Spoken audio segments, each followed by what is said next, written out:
अलमदार अब्बास अलमदार अब्बास अलमदार अब्बास अलमदार अब्बास अलमदार अब्बास अलमदार अब्बास अलमदार हज़रत अब्बास अलमदार अलमदार लश्कर शब्बीर का सालार अलमदार हज़रत अब्बास अलमदार अलमदार लश्कर शब्बीर का सालार अलमदार अब्बास बावफा अब्बास खिलाफता जैसे अली हैदर करवार अलमदार अब्बास अलमदार अब्बास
मातम फकत दिखाने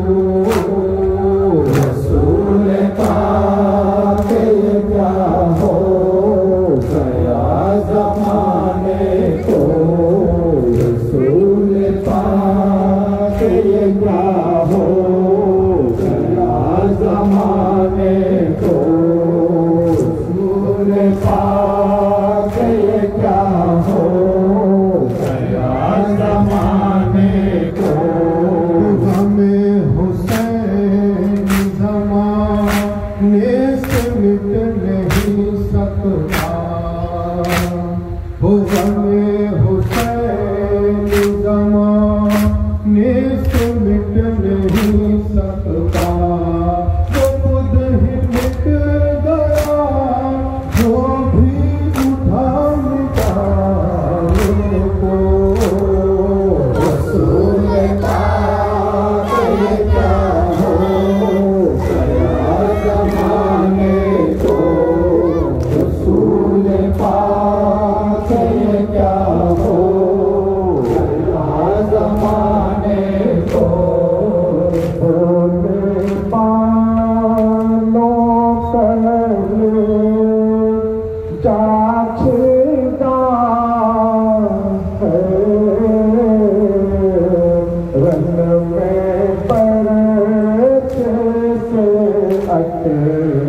पर तेरा है बोले बालों का ये जाचेदा है लन में परछे से पर गिरा है देखो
रहेगा उसका साथ का तेरा है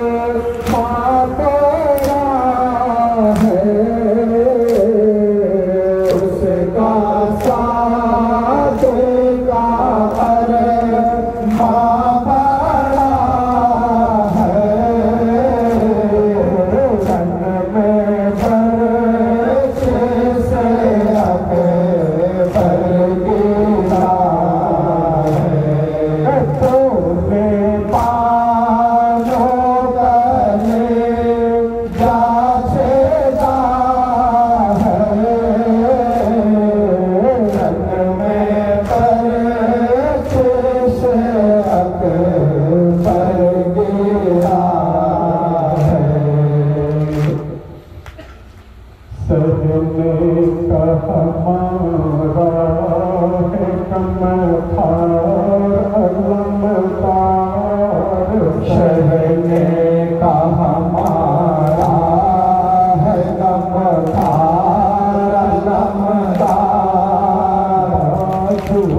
चल हो पूरी दिल खाए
गुनाहगार हुआ था, मुबलिग वही दास गुनाहगार हुआ था, मुबलिग वही दास गुनाहगार हुआ था।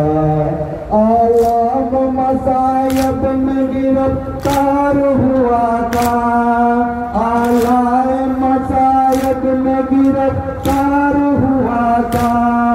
उस वक्त मदद नाम तलबगार हुआ था।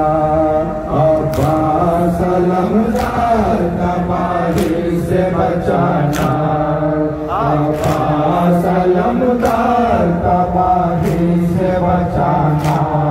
मुश्किल हो गरीबों के मददगार तुम ही हो, मुश्किल हो गरीबों के मददगार तुम ही हो।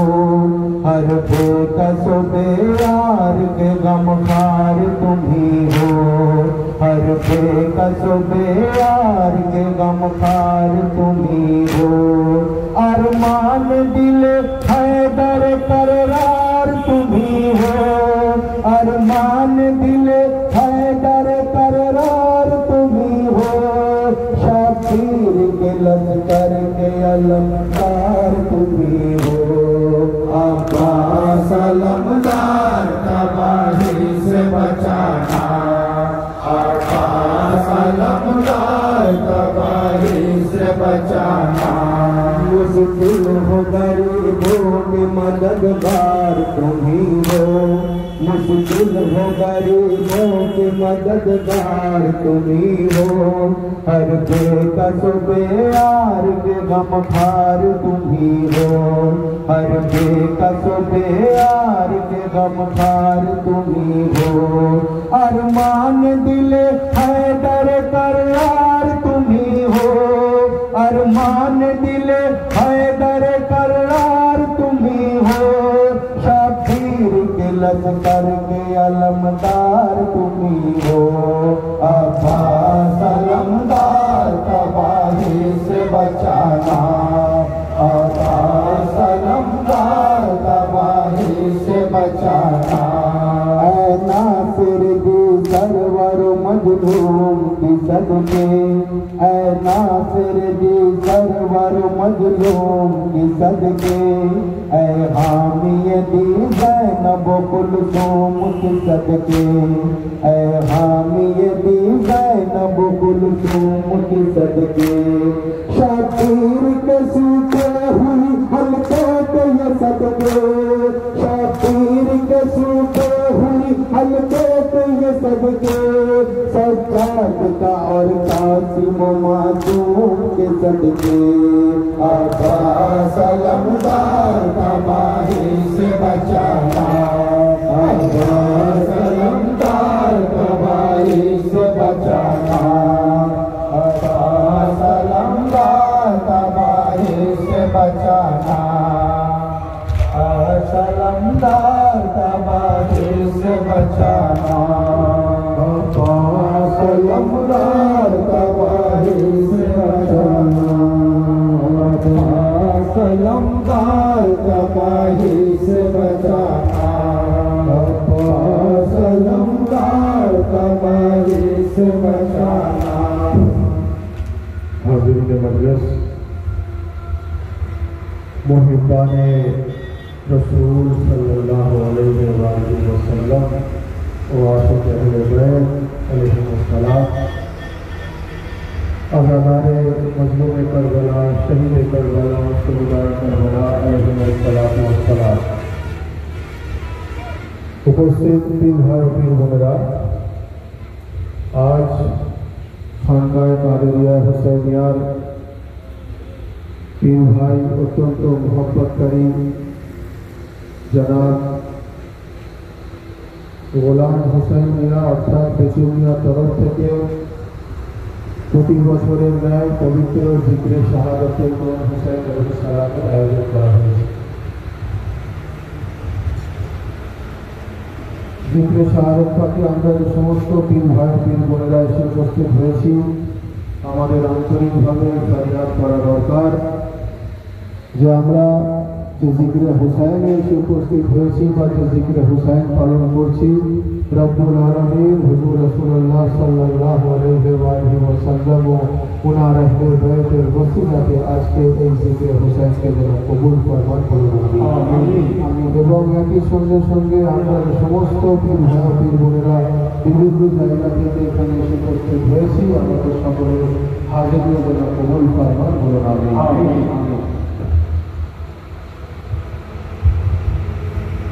হাজিরিন মজলিস, সংক্ষিপ্ত আকারে কিছু ইমাম হুসাইন আলাইহিস সালামের ফাজাইল আমরা হুজুর ইমাম হুসাইন আলাইহিস সালামের যারা আযাদারি করি,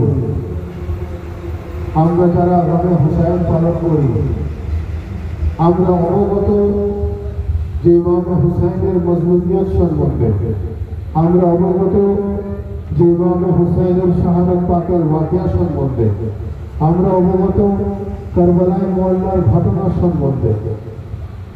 আর এই সমস্ত ঘটনা এই জন্য আমাদের কাছে বেদনাদায়ক, এই সমস্ত ঘটনা আমাদের কাছে এই জন্য আমাদের হৃদয়কে স্পর্শ করে, তার কারণ আমরা ইমামে হুসাইনের ফাজাইল সম্বন্ধে অবগত, আমরা ইমামে হুসাইনের মাকাম সম্বন্ধে অবগত।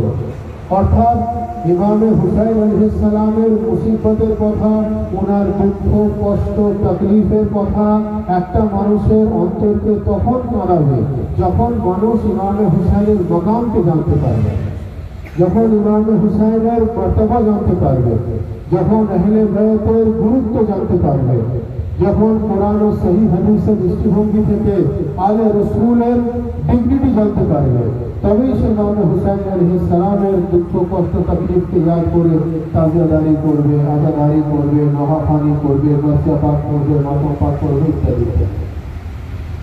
তো হাজিরিন মজলিস, যারা এই জিকিরে হুসাইনকে অবৈধ বলে তারা বাস্তবে ইমাম হুসাইন আলাইহিস সালাম এবং আহলে বাইতের মাকাম সম্পর্কে অবগত হয়, যার জন্য আমাদের সর্বদা ফাজাইলের প্রতি বেশি ফোকাস করা দরকার।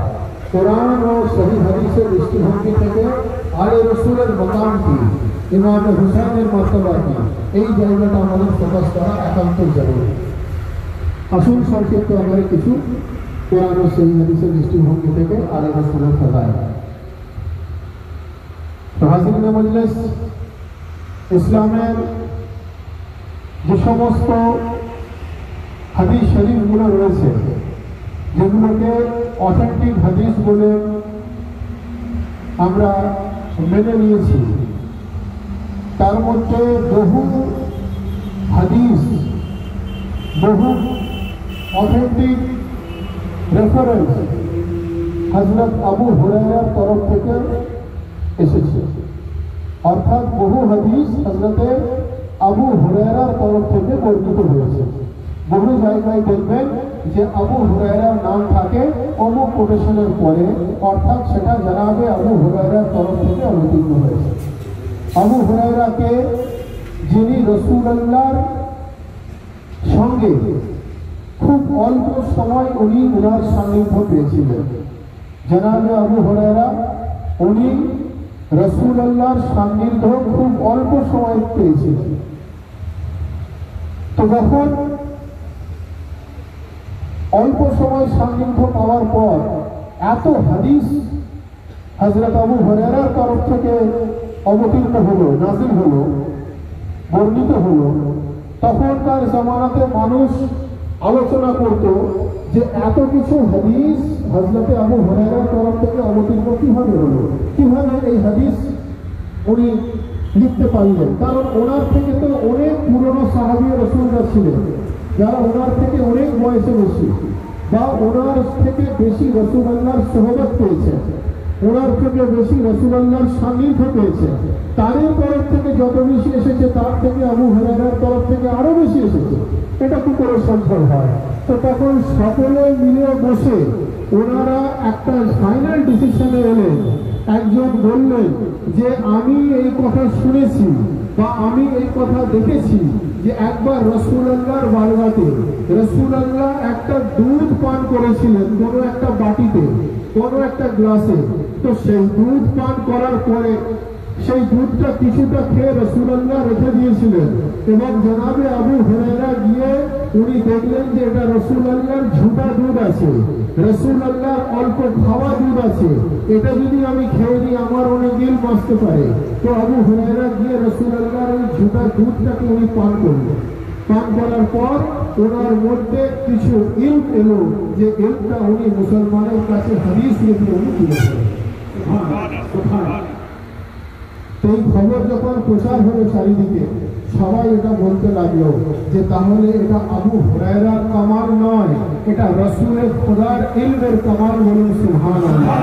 রাসূলুল্লাহর ঝুটা দুধ খাওয়ার পর, রাসূলুল্লাহর ঝুটা দুধ খাওয়ার পর আবু হুরায়রার মধ্যে এত ক্ষমতা এলো যে ওনার থেকে যারা বেশি দিন রাসূলুল্লাহর সান্নিধ্য পেয়েছেন তাদের থেকে বেশি উনি রাসূলুল্লাহর জীবনী সম্পর্কে জানতে পারলেন, উনি বেশি ইসলাম সম্পর্কে জানতে পারলেন, ওনার মধ্যে ইসলামের ইলম অনেক বেশি চলে এলো।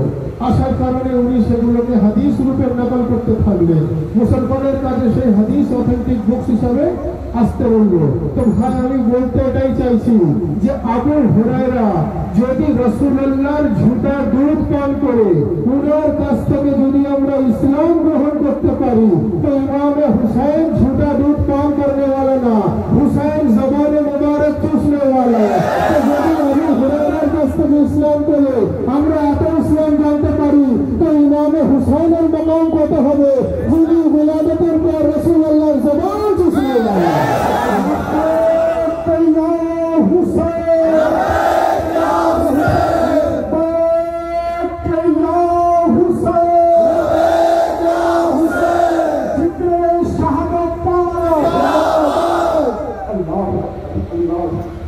জনাবে আবু হুরায়রা যিনি রাসূলুল্লাহর ঝুটা দুধ পান করে উনি এত হাদিস নকল করার, উনি এত হাদিস বর্ণিত করার উনি ক্ষমতার অধিকারী হলেন। ইমাম হুসাইন আলাইহিস সালাম যিনি ঝুটা দুধ পান করने वाला নন, যিনি রাসূলুল্লাহর গর্দনে बैठने वाला, যিনি হলেন সরদারে জান্নাত। বলুন সুবহানাল্লাহ। যিনি হলেন জান্নাতুল ফিরদৌসের ওয়ারিস। বলুন সুবহানাল্লাহ। যিনি রাসূলুল্লাহর জবানে মুবারক চুষने वाला। বলুন সুবহানাল্লাহ। যার জন্নতে রাসূলুল্লাহ বলছে যে আল হাসান ও হুসাইন সৈয়দা শাবাব আহলে জান্নাহ, আমি এই হাসান ও হুসাইনকে জান্নাতুল ফিরদৌসের ওয়ারিস বানিয়ে দেব। তো হাজিরিন মজলিস, রাসূলুল্লাহর কাজ যেগুলো মানুষের জন্য করা সম্ভব সেগুলোকে সুন্নতে রাসূল বানিয়ে দেওয়া হয়েছে। রাসূলুল্লাহ যা করেছেন সব তো মানুষের জন্য করা সম্ভব নয়, যতটুকু মানুষের জন্য করা পসিবল ততটুকুকে সুন্নত বানানো হয়েছে। অর্থাৎ ধরুন রাসূলুল্লাহ ভাত খাবার পর মিষ্টি কম খেতেন, আমরা অনেকেই সেটাকে সুন্নত বলে মেনে থাকি। আর রাসূলুল্লাহ নিজের ইশারায় চাঁদকে দুটুকরো করেছেন, কেউ করতে পারবে আমাদের মধ্যে? তাহলে ওই সুন্নতে তো আমল করতে পারবে না। তাহলে যেটা সম্ভব সেটাই সুন্নাত, কারণ মানুষ মাটির তৈরি, নবী নূরের তৈরি। নূরের তৈরি যিনি, ওনার সুন্নাতকে মাটির তৈরি মানুষ আদা করতে পারবে না, সেটাই করতে পারবে যেটা পসিবল, যেটা প্র্যাকটিক্যালি সম্ভব একটা মাটির তৈরি মানুষের ক্ষেত্রে। তো যখন আলী মুর্তজা ওনার মিলাদত হলো, যখন ইমামে হাসান আলাইহিস সালামের মিলাদত হলো, যখন ইমামে হুসাইন আলাইহিস সালামের মিলাদত হলো, তো রাসূল খোদা সবার প্রথম কাজ কি করলেন? গিয়ে ওনাদেরকে নিজের জবানে মোবারক চুষালেন। তো ভাই নবীর কর্ম যদি মুসলমানের জন্য সুন্নত হয়, আমাদের বাড়িতে অন্য ছেলে মেয়ে জন্ম হয়, হয়তো আমরা কি গিয়ে কেউ নিজের জবান চুষাই? না। কেউ চুষাই? আপনারা বা আমরা কেউ নিজের জবান, নিজের ছেলে বা মেয়েকে আমরা চুষতে দিই না জন্মানোর পর, কারণ ডাক্তার বলবে আপনার জবানে ইনফেকশন আছে, আপনার জিভে ভাইরাস আছে, সেই ভাইরাসটা ট্রান্সফার হয়ে গেলে তার ক্ষতি হতে পারে, সে মারাও যেতে পারে, তার কোনো ডেঞ্জারাস বিমারিও হতে পারে। নবী বলছেন নবীর কর্ম যদি সুন্নাত হয়ে থাকে তো জবান চুষানো সুন্নাত হয়ে যাবে। তো বোঝা কি গেল প্র্যাকটিক্যালি এটা কেউ করে না, কোন মুসলমান প্র্যাকটিক্যালি এটা করে না, এটা রাসূলের খোদার জন্য প্রযোজ্য। তো আমি বোঝাতে এটাই চাইছি যে আবু হুরায়রা যদি ঝুটা দুধ খেয়ে এত ইলমের অধিকারী হয়ে থাকেন আর যিনারা জবানে মুবারক চুষেছেন রাসূলের খোদার, বাস্তবটা হচ্ছে এটা যে রাসূলের খোদা আমরা জাগতিক ভাবে দেখছি যে উনি জবান চুষাচ্ছেন, কিন্তু বাস্তবটা হচ্ছে রিসালাতের ইলম ইমামতের মধ্যে ট্রান্সফার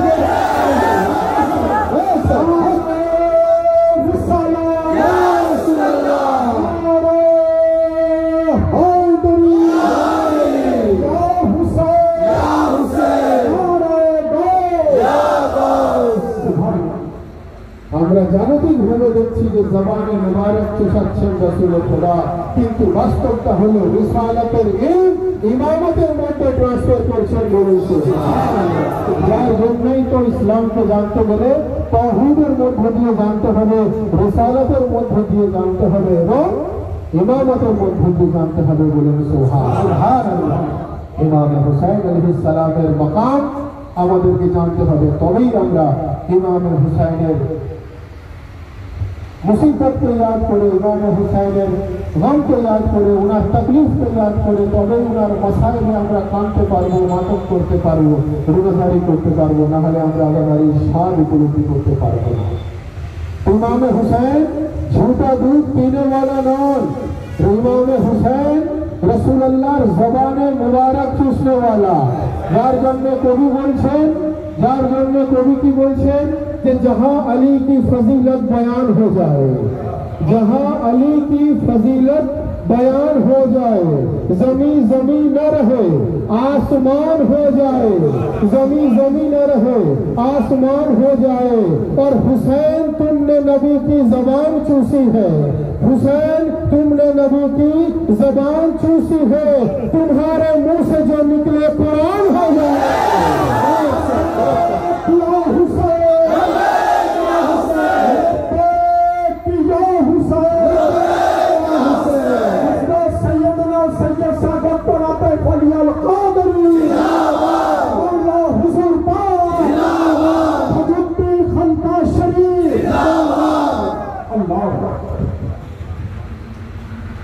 जहाँ अली की फजीलत बयान हो जाए, जमी जमी न रहे आसमान हो जाए। और हुसैन तुमने नबी की जबान चूसी है, हुसैन तुमने नबी की जबान चूसी है, तुम्हारे मुंह से जो निकले कुरान हो जाए, तुम्हारे मुंह से जो निकले कुरान हो जाए। कारण কোরআনে মাজিদ তো আমাদের কারুর বাড়িতে ডাইরেক্ট আল্লাহ রব্বুল আলামিন নাযিল করেননি, কোরআন এসেছে মুহাম্মদ মুস্তাফার মধ্য দিয়ে বলুন সুবহানাল্লাহ। মুহাম্মদ মুস্তাফার কলবে কোরআন এসেছে, ওনার অন্তরে কোরআন এসেছে, ওনার হৃদয়ে কোরআন এসেছে। বলা হচ্ছে এই কোরআন যদি পাহাড়ে নাযিল হতো, পাহাড় টুকরো টুকরো হয়ে যেত। এই কোরআন কলবে মুস্তাফাতে নাযিল হয়েছে, কলবে মুস্তাফাতে। तो कुरान कल्बे मुस्तफाते नाजिल হয়েছে, অর্থাৎ যিনি দেনে वाला कुरान আর যিনি लेने वाला कुरान। তো আমরা বুঝবো কি করে যে আল্লাহ কি কোরআন দিয়েছেন, নবী কি কোরআন নিয়েছেন? আমরা তো সেটাকেই কোরআন বলে মানি যেটাকে রাসূলের খোদা আমাদেরকে দেখিয়ে দিয়েছেন বলুন সুবহানাল্লাহ। যার জন্যই তো বলা হচ্ছে যে हुसैन तुमने नबी की जबान चूसी है, तुम्हारे मुंह से जो निकले कुरान हो। ऐसा रसूल को अल्लाहुम्मा सल्ली अला सय्यिदना मौलाना नबीना शफीना मुहम्मदिन व रसूलिना व अला आलिहि व सहाबिहि वसल्लम व अला सय्यिदना मौलाना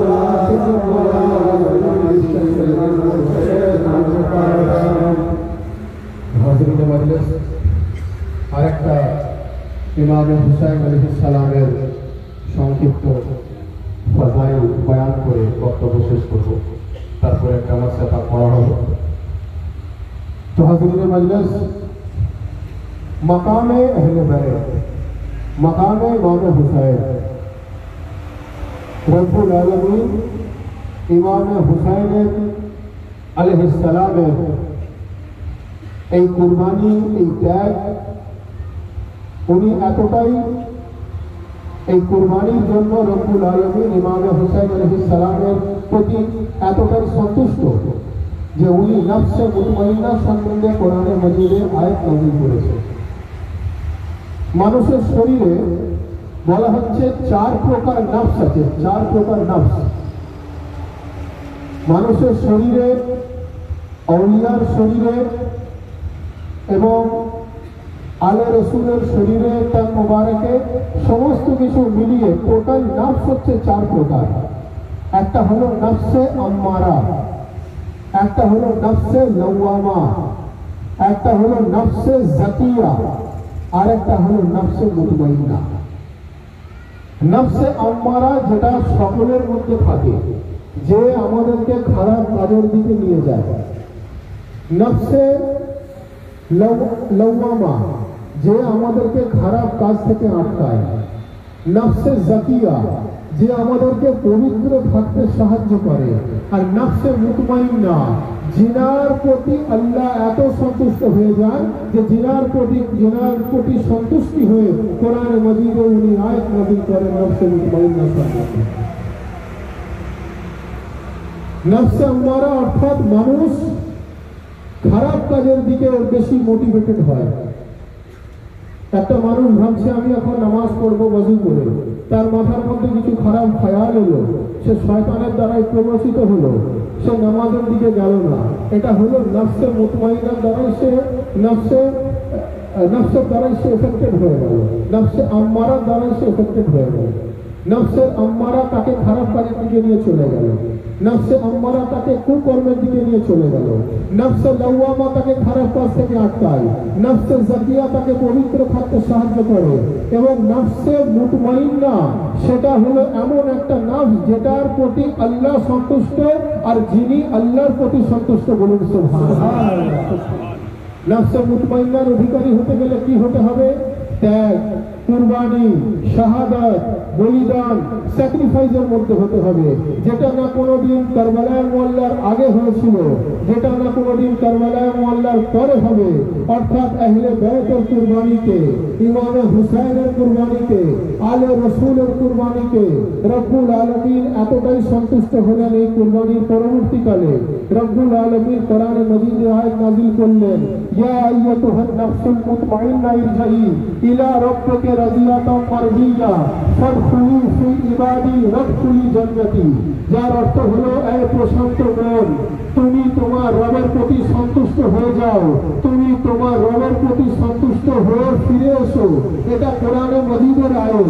তো নফসে মুতমাইন্নার অধিকারী যিনি হন, আল্লাহ উনাকে নিজের প্রতি সন্তুষ্ট হবার জন্য অনুরোধ করছেন। তো বোঝা কি গেল যে আমরা নামাজ পড়ি আল্লাহর সন্তুষ্টির জন্য।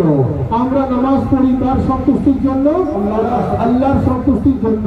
আমরা রোজা রাখি আল্লাহর সন্তুষ্টির জন্য। আমরা হজ করি আল্লাহর সন্তুষ্টির জন্য। আমরা যাকাত দিই আল্লাহর সন্তুষ্টির জন্য। আমরা ইবাদত করি আল্লাহর সন্তুষ্টির জন্য। আমরা শরীয়ত অনুযায়ী চলি আল্লাহর সন্তুষ্টির জন্য। আমরা ইসলামের হুকুম পালন করি আল্লাহর সন্তুষ্টির জন্য। অর্থাৎ বান্দা ইবাদত করে আল্লাহকে সন্তুষ্ট করতে। আর হুসাইন ইবনে আলী যিনি নফসে মুতমাইন্নার অধিকারী, বোঝা এটাই গেল যে আমরা ইবাদত করি যেন আল্লাহ সন্তুষ্ট হয়ে যান। আর হুসাইন ইবনে আলী নফসে মুতমাইন্নার অধিকারী, এত কুরবানির মধ্য দিয়ে, এত ত্যাগের মধ্য দিয়ে উনি নফসে মুতমাইন্নার অধিকারী হয়েছেন। তো বান্দা ইবাদত করে যেন খোদা সন্তুষ্ট হয়ে যায়, আর খোদা বলছেন যেন হুসাইন সন্তুষ্ট হয়ে যায়।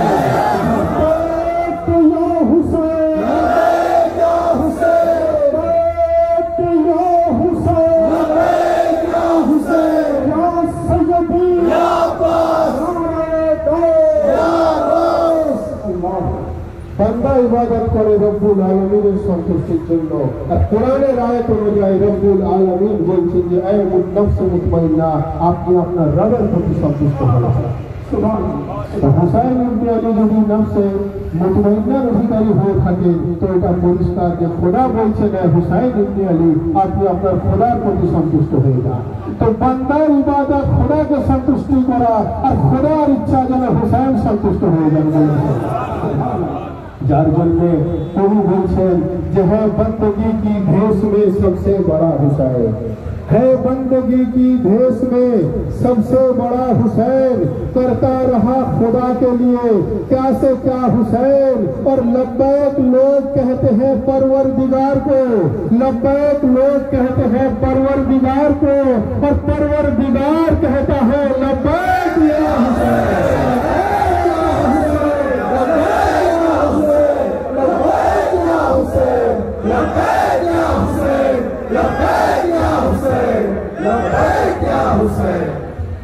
करता रहा खुदा के लिए क्या से क्या हुसैन, लब्बैक लोग कहते हैं परवरदिगार को, और परवरदिगार कहता है लब्बैक या हुसैन।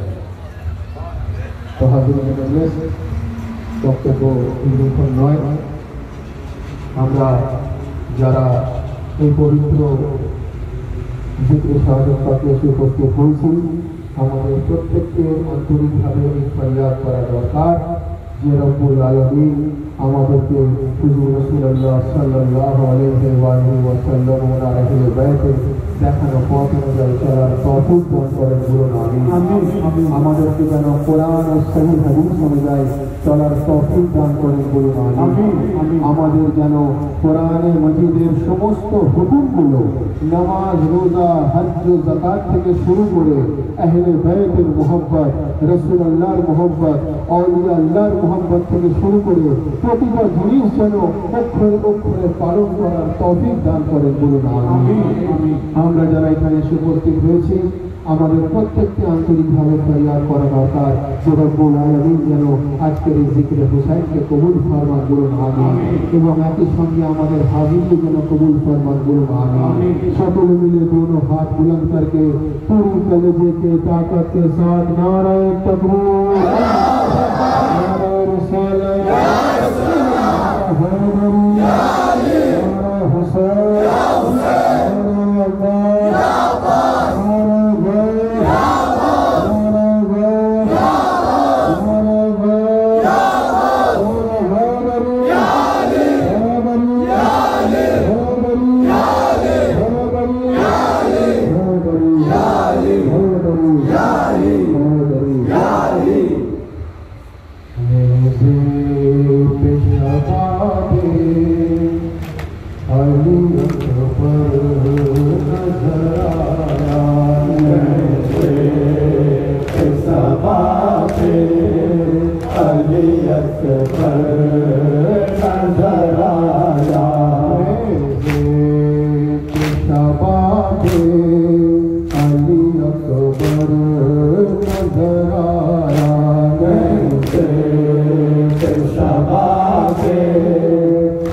मांग रहे थे पानी शाह मजलूम अभी मांग रहे थे हाथों पे तड़पता हुआ असगर नजर आया शबाबे अली असगर नजर आया शबाबे अली असगर नजर आया पानी शाह मजलूम अभी मांग रहे थे हाथों पे तड़पता हुआ असगर नजर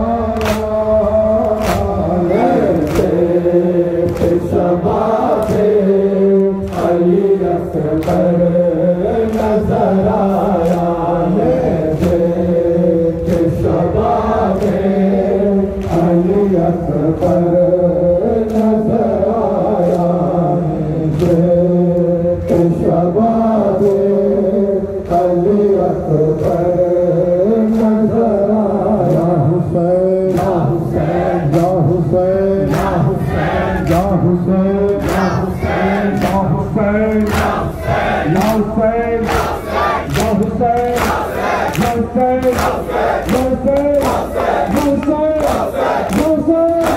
हुसैन या हुसैन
सरदार दोबारा हुआ कैसे जरी शाह के लश्कर में थे ऐसा न जर्रार दोबारा हुआ मैदान में जमा रहा आदा में डटा रहा मैदान में जमा रहा आदा में डटा रहा देखा ना ऐसा कोई जीदार अलमदार पासे अलमदार पासे अलमदार पासे अलमदार पासे अलमदार